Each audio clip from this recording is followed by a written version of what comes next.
ನಿನ್ನ ಗಂಡ ಬಂದ ಕೂಡಲೇ ಆತನ ಕಣ್ಣಲ್ಲಿ ಹಾಕಿ ಬಿಡು ಆಸಿಡ್.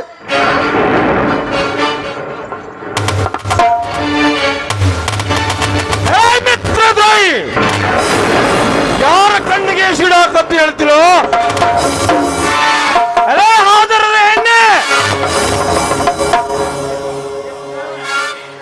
ಈ ನಿನ್ನ ಪ್ರೇತಮದ ಜೊತೆ ಕೂಡಿ ಮೊದಲ ಹೊರಬೀಳಿಯ ನನ್ನ ಮನೆಯಿಂದ. ನಾವು ಮನೆ ಬಿಟ್ಟು ಹೋಗಬೇಕೆ?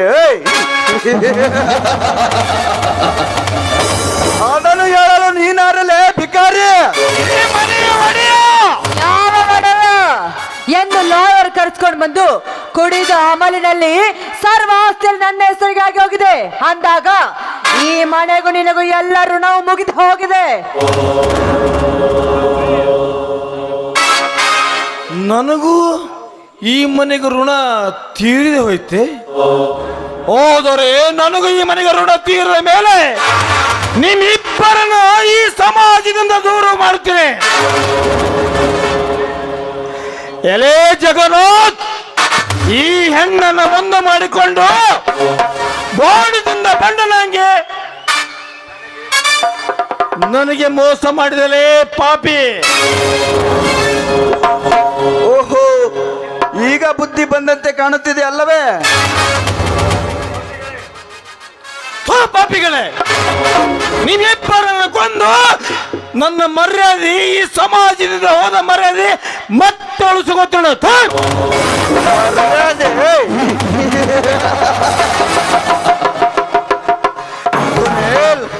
ಕೆಟ್ಟ ತಂದೆಯ ಕಡೆಯಿಂದ ಬೂಟ್ ಪಾಲಿಸ್ ಮಾಡಿಸಿಕೊಂಡು ಆ ನುಣಿಸಿ ಕೈಯಲ್ಲಿ ಕಾಲ್ ಕೆಲನ್ನು ಕೊಟ್ಟಾಗ ಸ್ಮಶಾನದಲ್ಲಿ ಹೋತು ಹೋಯಿತು ಆ ನಿನ್ನ ಮರ್ಯಾದೆ. ನಂಬಿ ಪ್ರಾಣಕ್ಕೆ ಪ್ರಾಣ ಕೊಡಲು ಸಿದ್ಧನಾದ ಅಣ್ಣನ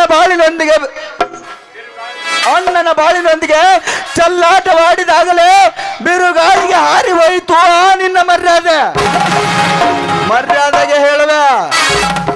ಇಲ್ಲಿಂದ ಹೋದರೆ ಒಳಿತು, ಇಲ್ಲವಾದರೆ ಏನು ಮಾಡ್ತಿರಲ್ಲ? ಸೋಣ, ಏನು ನೋಡುತ್ತಿರುವೆ?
ನನ್ನನ್ನು ನನಗೆ ತಿರುಗಿ ಬಿದ್ರಿಯಲೇ ಪಾಪಿ.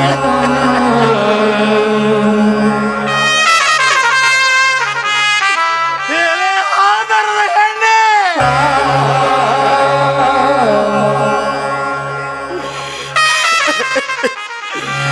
ಈ ನಿನ್ನ ವಿಕಟ ಪುರುಷನ ಜೊತೆ ಕೂಡಿಕೊಂಡು ನನ್ನನ್ನು ಕಣ್ಣನ್ನು ತೆಗೆದು ಬಿಟ್ಟಲೆ ಚಾಂಡಲೆ.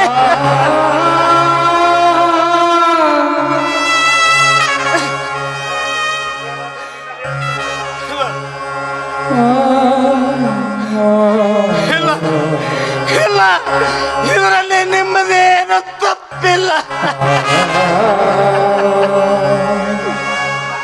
ಇಲ್ಲ, ಎಲ್ಲ ನಂದೇ ತಪ್ಪ.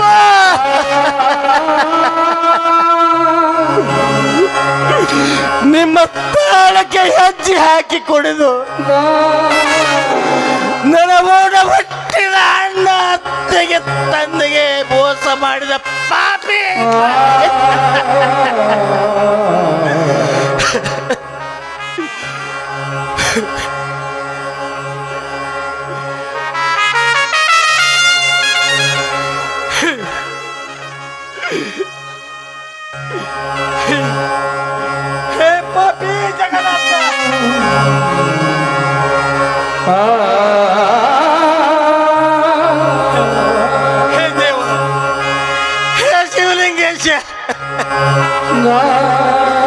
ನಾ ಮಾಡಿದ ಕರ್ಮಕ್ಕೆ ನನಗೆ ಶಿಕ್ಷೆ ಕೊಟ್ಟೆಪ್ಪ.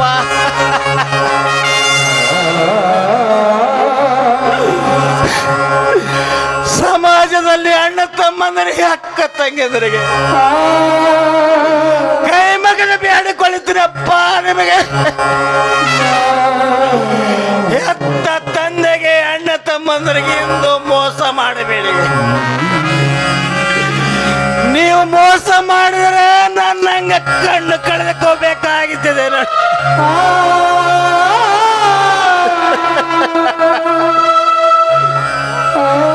ಇರಲಿ, ಆ ದೇವರು ಶಿಕ್ಷೆ ಕೊಟ್ಟಿದ್ದೇನೆ. ಎಲ್ಲಾದರೂ ಭಿಕ್ಷೆ ಬೇಡಿಕೊಂಡು ಬದುಕ್ತಿದ್ದೇನೆ.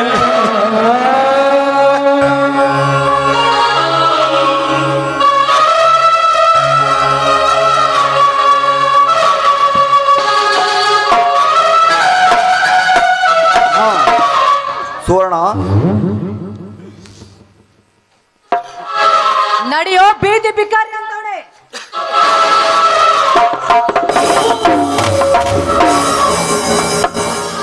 ಸುವರ್ಣ, ಈ ಕುರುಡ ಸುನೆಲ ಹೋಗಿ ತಮ್ಮ ಅಣ್ಣ ತಮ್ಮಂದನ್ನು ಸೇರಿಕೊಂಡರೆ ಹೆಡೆ ತುಳಿದ ಸರ್ಪದಂತಾಗಿರುವ ಆ ಬಸವರಾಜ್ ನಮ್ಮನ್ನು ಖಂಡಿತ ಉಳಿಸುವುದಿಲ್ಲ. ಅದಕ್ಕಾಗಿ ನಾವು ಇಲ್ಲಿಂದ ಪಾರಾಗಲೇಬೇಕು. ಎಲ್ಲಿಗೆ? ಸ್ವಲ್ಪ ದಿನ ಎಲ್ಲಾದರೂ ತಲೆಮರೆಸಿಕೊಳ್ಳೋಣ, ನಂತರ ಇಲ್ಲೇ ನೆಲೆಸೋಣ. ಅದಕ್ಕಾಗಿ ನಿನ್ನ ಹೆಸರಿಗಿರುವ ಇಡೀ ಆಸ್ತಿಯನ್ನು ನನಗೆ ಬರೆದು ಬಿಡು. ಏಕೆಂದರೆ ನಾಳೆ ಕೋರ್ಟಿನಲ್ಲಿ ಕೇಸ್ ಹಾಕಿ ತಮ್ಮಂತೆ ಮಾಡಿಕೊಳ್ಳಬಹುದು. ಅದಕ್ಕಾಗಿ ಅಯ್ಯೋ, ಇವನ ವರ್ತನೆ ನೋಡ್ತಾ ಇದ್ರೆ ಆಸ್ತಿ ಎಲ್ಲ ಇವನ ಹೆಸರಿಗೆ ಆದ ತಕ್ಷಣವೇ ನನ್ನ ಕೈ ಬಿಟ್ಟು ಹೋಗ್ತಾನೆ. ಇಲ್ಲ, ಇವನ ಸಹವಾಸ ಸಾಕು ಅಂತ ನಾನು ಇವನಿಗೆ ಹೇಳಲೇಬೇಕು. ಸುವರ್ಣ, ಏನೋ ವಿಚಾರ ಮಾಡುವಂತಿದೆಯಲ್ಲ. ನೋಡು ಜಗನ್ನಾಥ್, ಈ ನಿನ್ನ ಸಹವಾಸ ನನಗೆ ಸಾಕಾಗಿ ಹೋಗಿದೆ. ಮಾಡಿಕೊಂಡ ಗಂಡ ಕುರುಡನಾದ್ರೂ ಸರಿ, ಕುಂಟನಾದ್ರೂ ಸರಿ, ಅವನ ಜೊತೆ ಸಂಸಾರಸ್ಥಳಾಗಿ ಜೀವನ ನಡೆಸಿ ಸಮಯದಲ್ಲಿ ಗರತಿಯಾಗಿ ಬಾತೀನಿ. ಸಹವಾಸ ನನಗೆ ಬೇಕಾಗಿಲ್ಲ. ಹೊರಟೋಗು ಇಲ್ಲಿಂದ. ಸಂಸಾರಸ್ಥಳವೇ? ಅದು ನಿನ್ನಂತ ಹಾದರದವಳ ಬಾಯಿಂದ. ಜಗನ್ನಾಥ್, ಬಿಗಿಡ್ದು ಮಾತಾಡ್ದು ಕಲ್ತ್ಕೋ. ಇಲ್ಲ ಮಾತ್ರ ಬಾಗಿನ ಹೊಳ್ಗಳನ್ನು ಹುಚ್ಚಬೇಕಾಗುತ್ತದೆ. ಬಾಲ ಜೋಕೆ ಅಂದರೆ ನೀನು ಗರತಿ ಗಂಗವ್ವನೇ? ನಿಜ, ಕಂಡು ಕಂಡ ಗಂಡುಗಳ ತೋಟಕ್ಕೆ ಬಿದ್ದು ರೊಕ್ಕ ಜಗ್ಗಿ ಶ್ರೀಮಂತಳಾಗಬೇಕು ಎಂಬ ಆಶಯವುಳ್ಳ ನಿನಗೆ ಹಾದರದ ಹೆಂಗಸಂದಿರೋ ತಪ್ಪೇನು ಸುವರ್ಣ? ಜಗನ್ನಾಥ್, ಮಾತಿನ ಮೇಲೆ ನಿಗಾ ಇರಲಿ.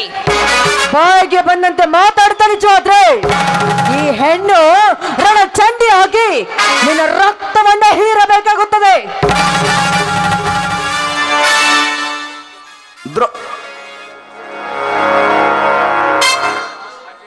ಮಿಸ್ಟೇಕ್ ಮಿಸ್ ಸುವರ್ಣ, ಅಲ್ಲಿವರೆಗೆ ನಾನು ನಿನ್ನನ್ನು ಬಿಡುತ್ತೇನೆಂದು ತಿಳಿದರೆ ತೀರಾ ತಪ್ಪು. ಬಿಟ್ಟರೆ ತಾನೇ ನೀ ನನ್ನ ರಕ್ತ ಹೀರುವುದು. ಹೆಣ್ಣು ಅಂದ್ರೆ ಅಷ್ಟೊಂದು ಕ್ಷೀಣವಾಗಿ ಕಾಣ್ಬೇಡ ಮುಟ್ಟಾಳ. ಹಿಂದೆ ದುಶ್ಯಾಸನ ಸೀರೆ ಕಾದಾಗ ಅವನ ಗತಿ ಏನಾಯ್ತಂದು ಸ್ವಲ್ಪ ಚೆನ್ನಾಗಿ ಯೋಚನೆ ಮಾಡು. ಸೀತಾದೇವಿನ ಕೆಣಕಿದ ಆ ರಾವಣ 10 ತಲೆ ಕತ್ತರಿಸಿಕೊಂಡು ಹೋದ. ದುಶ್ಯಾಸನ ರಾವಣ ಗತಿಯೇ ಆಗಿರುವಾಗ ಮಾನವನಾಗಿ ಹುಟ್ಟಿದೆ ಅಂದ್ಮೇಲೆ ನಿನ್ನ ಜನ್ಮದ ಲೆಕ್ಕವೇನು? ದ್ರೌಪದಿಗೆ 5 ಗಂಡಂದರ ಬೆಂಬಲವಿತ್ತು, ಮೇಲಾಗಿ ಆ ಶ್ರೀಕೃಷ್ಣನ ಆಶೀರ್ವಾದವಿತ್ತು. ಆದರೆ ನಿನಗಾವ ಬೆಂಬಲವೂ ಇಲ್ಲ. ಸೊಮ್ಮನೆ ಸಹಿ ಹಾಕಿ ಜೀವ ಉಳಿಸಿಕೋ. ಜಗನ್ನಾಥ್, ಇಷ್ಟು ದಿನ ಸಹವಾಸ ಮಾಡಿ ನಾನು ಸೋತು ಹೋದ ನಿಜ. ನಿನಗೆ ನನ್ನವನು ಅಂತ ಸಲಿಗೆ ಕೊಟ್ಟಿದ್ದು ತಪ್ಪಾಯ್ತು. ಆದ್ರೆ ಇನ್ನು ಮುಂದೆ ಹಾಗಾಗೋದಿಲ್ಲ. ಯಾಕಂದ್ರೆ ನಿನ್ನ ಪ್ರಾಣ ನನ್ನ ಕೈಯಲ್ಲಿ. ಸರಿ ಸುವರ್ಣ, ಆಕಳು ಹಾಲು ಕೊಡುತ್ತದೆ ಎಂದು ಸುಮ್ಮನಿದ್ದೆ. ಆದರೆ ಈಗ ಅದು ವಿಷ ಕೊಡಲು ಮುಂದಾದರೆ ಆ ಆಕಳ ಕೆಚ್ಚಲನ್ನೇ ಕತ್ತರಿಸಬೇಕಾಗುತ್ತದೆ ಎಂಬುದಕ್ಕೆ ನೀನೇ ಸಾಕ್ಷಿ. ರಾಮಜ್ಜ, ನಮಸ್ಕಾರ.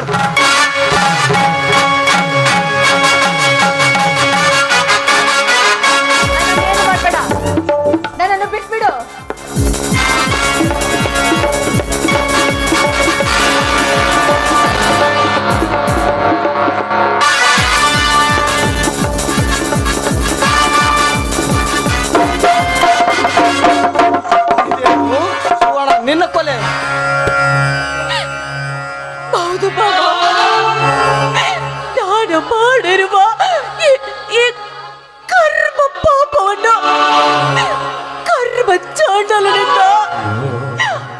ಅನುಭವಿಸಲೇಬೇಕು ಮಾವ, ನಾನು ಅನುಭವಿಸಲೇಬೇಕು.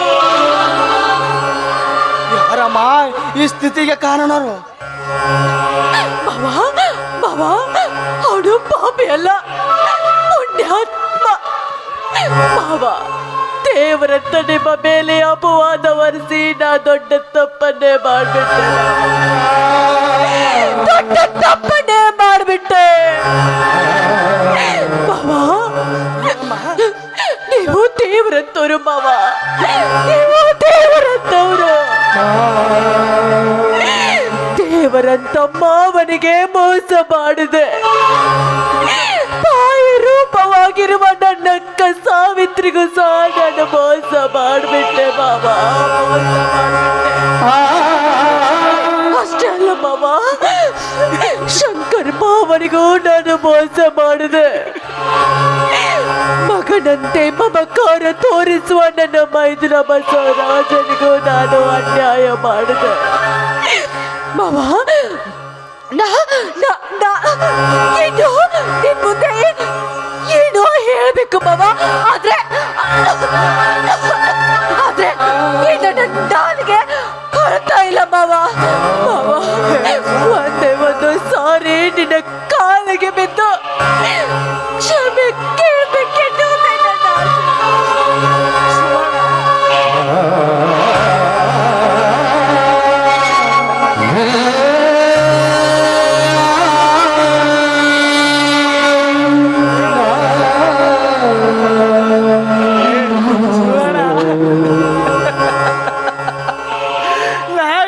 ಮಗು ಕಡೆ ಮೇಲೆ ಮಲ ವಿಸರ್ಜನೆ ಮಾಡಿದೊಂದು ತೊಡೆ ಕತ್ತರಿಸಿ ಪಡೆಯಲಮ್ಮ. ನೀ ಮಾಡಿದ ಕ್ಷಮ ಅಪರಾಧಗಳನ್ನು ಕ್ಷಮಿಸಿದ ಮಗು, ಕ್ಷಮಿಸಿದ.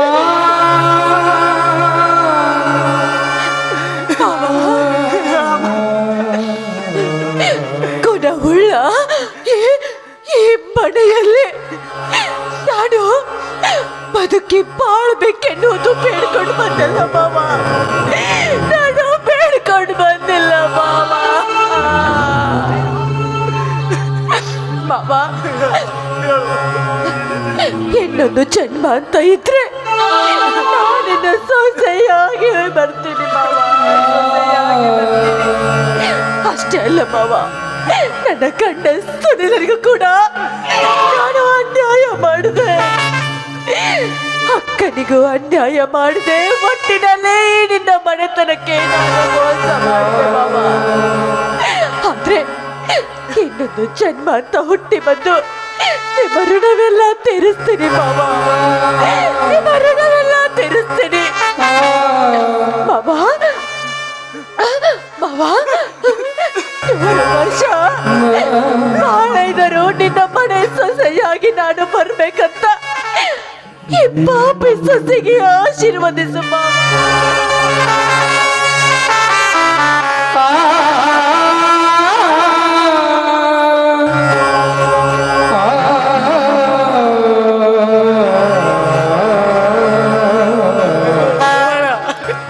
ಎಂತ ಆಸೆ ಇಟ್ಟುಕೊಂಡು ಹೋಗುತ್ತಿದ್ದಲ್ಲವ್ವ, ಎಲ್ಲವೂ ಆಸೆ ಮೇಲೆ ಈಗ ನಿನ್ನ ಆಶಯವಂತೆ ನೆರವೇರಲಿ.